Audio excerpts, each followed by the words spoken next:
Gandang umaga. Ayan. Papasyal ko kayo dun sa aking kinolektang adenium. Ayan. Ayan siya. Oh. Ito yung arabicum na adenium. Kita nyo, taba ng ano niya. Oh. Tapos ito pa. Tingnan nyo. Inano ko siya sa, sa paso. Bumili ko ng paso. Tapos ito may mga bulaklak na siya. Arabicum din po yan. Ayan. Ito. Ayan. May mga bulaklak na. Ito pa isa. Ito yung nabili ko kay Jen. Ayan. Pinaangat ko siya sa paso. Ayan yung nilinisan ko ng ugat. Ayan. Pero hindi ko siya dinilig. Ito pa yung isa kasamahan nun. Talagang talagang didilaw yan. Hindi pwedeng hindi. Kasi nagalaw ang ugat niya eh. Tapos ayan siya.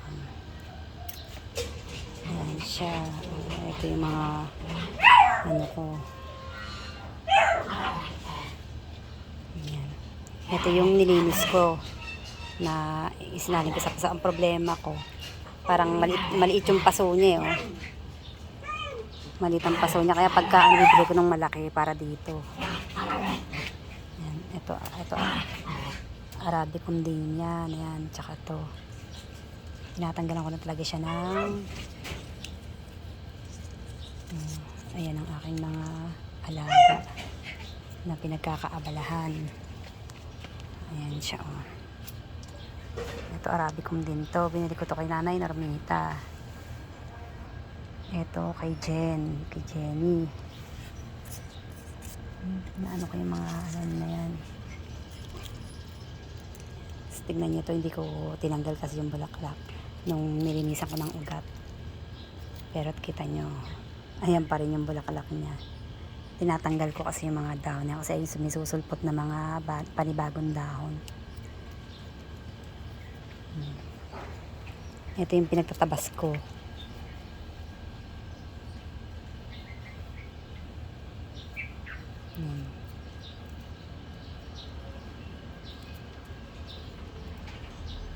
Dito ako nalilibang sa mga halaman.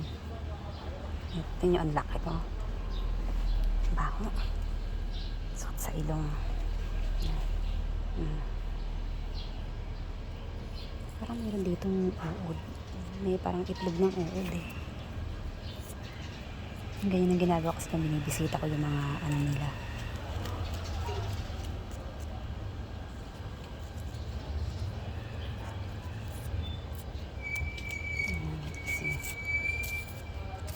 Anahan ko ng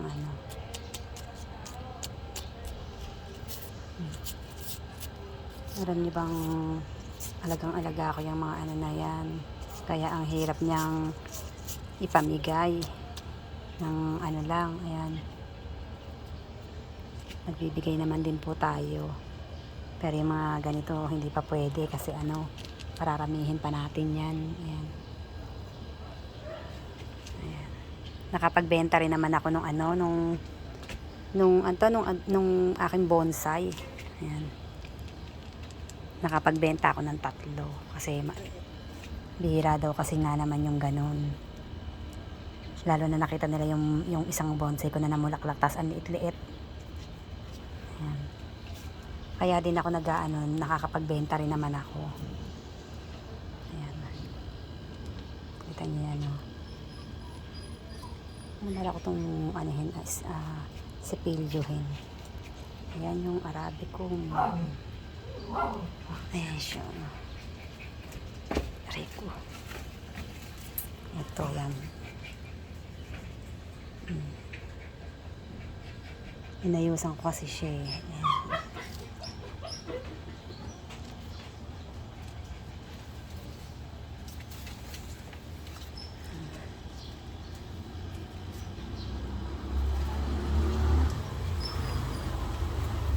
Nag-aayos pa ako din. Hindi pa ako tapos eh.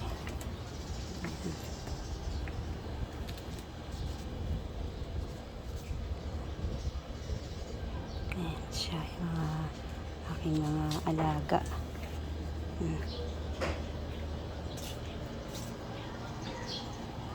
Tapos yung nabili kong inayusan ko. Kasi may bumibili rin naman sa akin.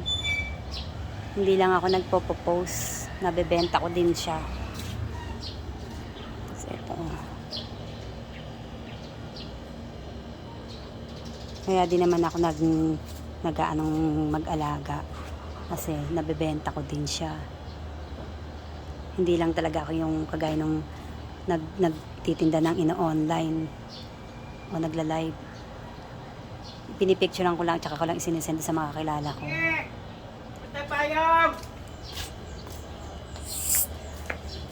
Ayan yung mga alaga ko. Ang dali lang. Inano ko na siya sa paso. Kasi binibenta ko din siya. Pinapaganda ko tsaka ko binibenta. Nagbebenta rin kasi ako ng ademium. Yung mga binobonsai ko. Ayan. Okay na, dali.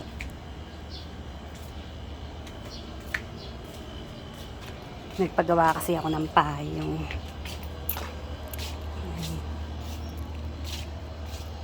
Pagagandahin ko siya. Sinaling ko po yan sa paso. May mga bumibili din po kasi sa akin. Mga nagme-message eh. Meron pa ako doon sa veranda. Hindi naman din ako mag-aan ng halaman nang hindi ko din ibebenta. Kasi hindi ko pwede ilagay lahat ng pera ko sa halaman nang hindi pagkakakitaan.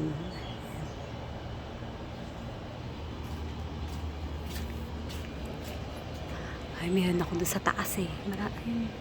Ganda nung ko dun sa taas. Tsaka na tayo pumasyal dun. Thank you. Gandang umaga sa inyo.